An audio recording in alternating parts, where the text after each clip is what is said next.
How to change the lock screen notification settings on your Android phone.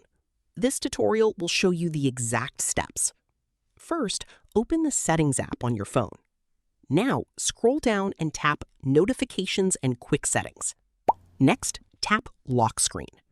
Here, you will find the options to manage how notifications appear when your phone is locked. You can choose whether notifications are allowed to appear on the lock screen and customize their visibility according to your privacy needs. If you want to keep your messages and personal information private, you can disable notification details from appearing on the lock screen.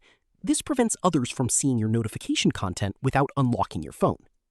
After changing the settings, simply lock your phone and check the lock screen to confirm the changes. You can also manage notifications for individual apps by going back to the notification settings and selecting the apps you want to customize. That's it! You have successfully changed the lock screen notification settings on your Realme 15 5G running the latest Realme UI version. If this tutorial helped you, don't forget to like this video, subscribe to the channel, and turn on notifications for more Android tips and tutorials.